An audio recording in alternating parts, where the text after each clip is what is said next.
ಇನ್ನು ಮೆಕ್ಕೆಜೋಳದ ತೆನೆ ಬೆಂಡಿನಿಂದ ಹೋಟೆಲ್ ಅಡುಗೆ ಸಿದ್ಧ ಮಾಡುವಂತ ಮುಂದಾಗಿದ್ದಾರೆ. ಕಟ್ಟಿಗೆ ಬೆಂಡಿನ ಮೊರೆ ಹೋಗಿದ್ದಾರೆ ಹೋಟೆಲ್ ಮಾಲೀಕರು.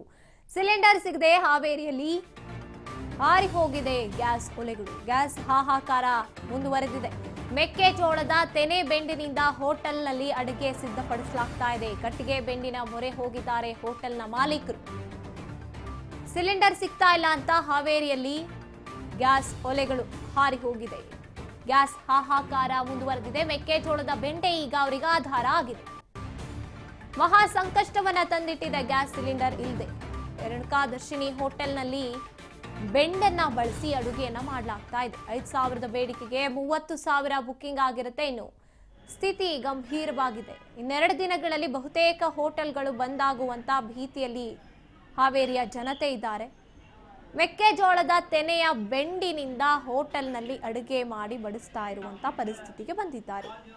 ಕಟ್ಟಿಗೆ ಮತ್ತೆ ಬೆಂಡಿನ ಮೊರೆ ಹೋಗಿದ್ದಾರೆ ಹೋಟೆಲ್ ಮಾಲೀಕರು.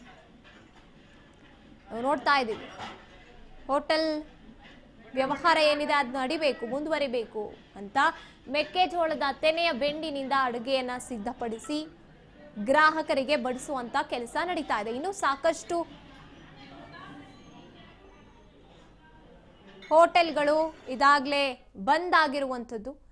ಆದರೆ ಕೆಲವರಿಗೆ ಅದೇ ಪರಿಸ್ಥಿತಿಯಲ್ಲಿ ಮುಂದುವರಿಯುವಂತ ಒಂದು ಪರಿಸ್ಥಿತಿ ಬಂದಿದೆ. ಎಸ್ಎನ್ಒ ಈ ಬಗ್ಗೆ ನಮ್ಮ ಪ್ರತಿನಿಧಿ ಕಿರಣ್ ಮಾತುಕತೆಯನ್ನ ನಡೆಸಿದ್ದಾರೆ ಹೋಟೆಲ್ ಸಿಬ್ಬಂದಿ ಜೊತೆ. ಏನ್ ಮಾತಾಡಿದ್ದಾರೆ ಬನ್ನಿ ನೋಡ್ತಾ ಹೋಗೋಣ. ಇರಾನ್ ಇಸ್ರೇಲ್ ಮಧ್ಯೆ ನಡೀತಕ್ಕಂಥ ಯುದ್ಧದಿಂದ ದಿನದಿಂದ ದಿನಕ್ಕೆ ಒಂದಲ್ಲ ಒಂದು ರೀತಿಯ ಸಮಸ್ಯೆಗಳು ಉದ್ಭವ ಆಗ್ತಕ್ಕಂಥದ್ದು. ಈ ಪರಿಣಾಮ ಯಾವ ರೀತಿಯಾಗಿದೆ ಅಂತಂದರೆ ಹೋಟೆಲ್ ಮಾಲೀಕರಿಗೂ ಕೂಡ ತಟ್ಟಿರ್ತಕ್ಕಂಥದ್ದು, ಹೋಟೆಲ್ಗಳಿಗೂ ತಗ್ಗಿರ್ತಕ್ಕಂಥದ್ದು. ಯಾವ ರೀತಿ ಅಂತಂದರೆ ಸಿಲಿಂಡರ್ ಗ್ಯಾಸ್ಗಳ ಅಭಾವ ಆಗಿರ್ತಾರೆ ಹಿನ್ನೆಲೆಯಲ್ಲಿ ಇದೀಗ ನಾನು ನಿಮಗೆ ಒಂದು ಹೋಟೆಲ್ ಹಾವೇರಿಯಲ್ಲಿರ್ತಕ್ಕಂತಹ ಒಂದು ಪ್ರಮುಖವಾದ ಹೋಟೆಲ್ನ ತೋರಿಸ್ತಾ ಇದ್ದೀನಿ ನಿಮಗೆ. ಈ ಹೋಟೆಲ್ನ ಕೂಡ ಒಂದು ಸಾಕಷ್ಟು ಜನರು ಇಲ್ಲಿ ಬಂದು ಹೋಗ್ತಾ ಇರ್ತಾರೆ. ಆದರೆ ಇಲ್ಲಿ ಏನು ಸಮಸ್ಯೆ ಅಂತಂದರೆ ಪ್ರತಿದಿನ ಸಾವಿರಾರು ಜನ ಬಂದು ಹೋಗ್ತಕ್ಕಂಥ ಈ ಹೋಟೆಲ್ನಲ್ಲಿ ಏನು ಸಿಲಿಂಡರ್ ಮತ್ತೆ ಗ್ಯಾಸ್ಗಳ ಅಭಾವ ಆಗಿರ್ತಕ್ಕಂಥ ನಾವು ನೋಡ್ತಾ ಇದೀವಿ.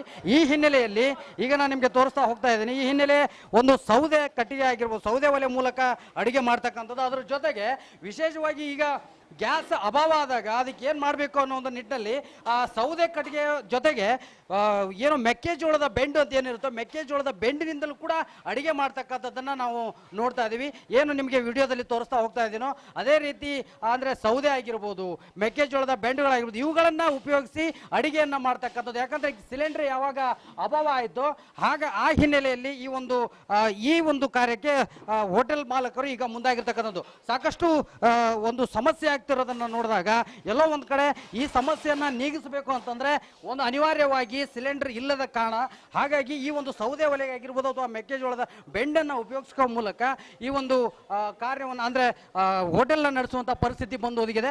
ಇಲ್ಲಿ ನಾವು ವಿಡಿಯೋದಲ್ಲಿ ತೋರಿಸ್ತಾ ಹೋಗ್ತಾ ಇದ್ದೀನಿ. ದೊಡ್ಡ ಹೋಟೆಲ್ ಆದರೂ ಕೂಡ ಏನೋ ಈ ರೀತಿಯ ಸಮಸ್ಯೆಗಳು ಬರೋದು ಕಾಮನ್ ಆಗಿದೆ. ಹಾಗಾಗಿ ಇದಕ್ಕೆಲ್ಲವೂ ಕಾರಣ ಇರಾನ್ ಮತ್ತು ಇಸ್ರೇಲ್ ನಡುವಿನ ಯುದ್ಧ ಅಂತ ಹೇಳ್ಬೋದು. ಇಲ್ಲಿ ನಾನು ಹೋಟೆಲ್ ಮಾಲೀಕರಿದ್ದಾರೆ, ಅವ್ರನ್ನ ಮಾತಾಡ್ತಾ ಹೋಗ್ತೀನಿ. ಒಂದು ದಿನಕ್ಕೆ 2 ಸಿಲಿಂಡರ್ ಅವಶ್ಯಕತೆ ಇದೆ.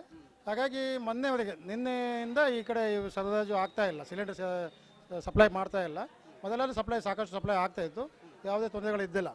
ನಿನ್ನೆಯಿಂದ ಯಾವುದೋ ಕಾರಣಕ್ಕೆ ಅಂದರೆ ಹಾಸ್ಟೆಲ್ಗಳು ಮತ್ತು ಆಸ್ಪತ್ರೆಗಳಿಗೆ ಜಾಸ್ತಿ ಇದನ್ನು ಸರಬರಾಜು ಮಾಡಬೇಕು, ಅದು ಉಳಿದರೆ ಮಾತ್ರ ನೀವು ಹೋಟೆಲ್ಗಳಿಗೆ ಸಪ್ಲೈ ಮಾಡಿ ಅನ್ನುವಂಥ ನಿರ್ದೇಶನ ಮಾನ್ಯ ಜಿಲ್ಲಾಧಿಕಾರಿಗಳು ಕೊಟ್ಟಿದ್ದರಿಂದ ನಿನ್ನೆಯಿಂದ ಸಿಲಿಂಡರ್ ಸರಬರಾಜು ಆಗ್ತಾ ಇಲ್ಲ. ಹಾಗಾಗಿ ಬಹುಶಃ ಇನ್ನೆರಡು ದಿನಗಳಲ್ಲಿ ಭಾಳ ಸಮಸ್ಯೆಗಳಾಗ್ತದೆ. ಒಂದು 2-3 ದಿವಸಕ್ಕೆ ಆಗುವಷ್ಟು ಸಿಲಿಂಡರ್ಗಳ ನಮ್ಮಲ್ಲಿ ಸ್ಟಾಕ್ ಇದೆ. ತದನಂತರದಲ್ಲಿ ಹೋಟೆಲಿನ ಸಮಸ್ಯೆ ಆಗುತ್ತೆ. ಈಗ ಎಷ್ಟು ದಿನಕ್ಕೆ ಆಗೋಷ್ಟು ಸಿಲಿಂಡರ್ ಇದೆ ಸರ್ ನಿಮ್ಮಲ್ಲಿ? 3 ದಿವಸಕ್ಕೆ ಆಗೋಷ್ಟು ಮಾತ್ರ ಇದೆ. ಸೌದೆ ಒಲೆನೇ ಉಪಯೋಗಿಸ್ತೀವಿ, ಇಲ್ಲಾಂದರೆ ನಾವು ಹೋಟೆಲನ್ನು ಅನಿವಾರ್ಯವಾಗಿ ಬಂದ್ ಮಾಡಬೇಕು. ಯಾಕಂದರೆ ಸಣ್ಣ ಐಟಮ್ಗಳನ್ನು ಈಗ ಟೀ ಕಾಫಿ ಎಲ್ಲ ಸೌದೆ ಒಲೆಯಲ್ಲಿ ಮಾಡಲಿಕ್ಕೆ ಆಗೋದಿಲ್ಲ. ಹಾಗಾಗಿ ಅಂಥ ಐಟಮ್ಗಳನ್ನು ಸೌದೆ ಒಲೆ ಮಾಡಲಿಕ್ಕೆ ಆಗಲ್ಲ. ಸಾಂಬಾರು